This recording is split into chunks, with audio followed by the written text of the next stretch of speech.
So we talk a lot about pairing, and I'm sure you'll hear that a lot in the community where when you're starting with a new student, you want to spend some time pairing with them.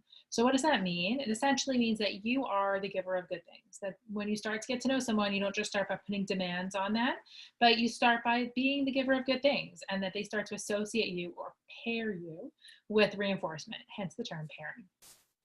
Can I talk about a personal pet peeve though, Shira? Of course. So, I'll go into new programs or I'll go into programs and saying, okay, well, what are you doing with this kiddo? Oh, I'm pairing myself with reinforcement. Okay, but it's been a month. Like, can we just get on with this now?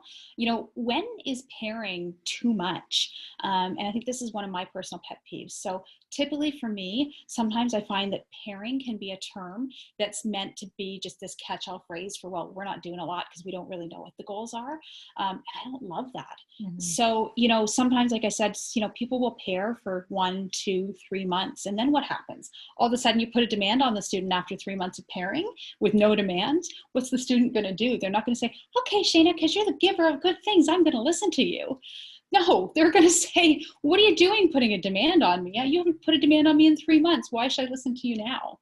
Right. So what's the right balance? Yeah, because while it's really important to develop a good relationship, if you don't come in, being firm but fun and playful, which is how it should be all the time. It's not just a now I'm fun and then I'm not fun. You really should be fun the whole time with firm demands. At what point do you feel like if it's child led and they're able to control the show, when are you going to be able to really get your goals done? I usually judge it on the child, but my rule of thumb is 1 to 2 sessions max of pairing without any demand, like period. That's it. By the third session, if I'm not giving some demand, I'm not really doing my job. I'm not doing ABA as far as I'm concerned. So, usually by the third session, I'm throwing in some demands, etc., but I'm still playing.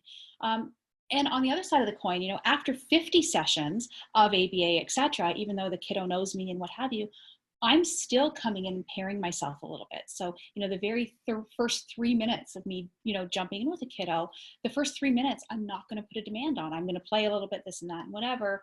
3, 4, 5 minutes later, then I'm going to go in. So, when is pairing too much? I would say that pairing's too much almost right from the get-go, but pairing's never enough. Does that make sense? So if you pair all session long for more than 2 or 3 sessions, you're doing something wrong.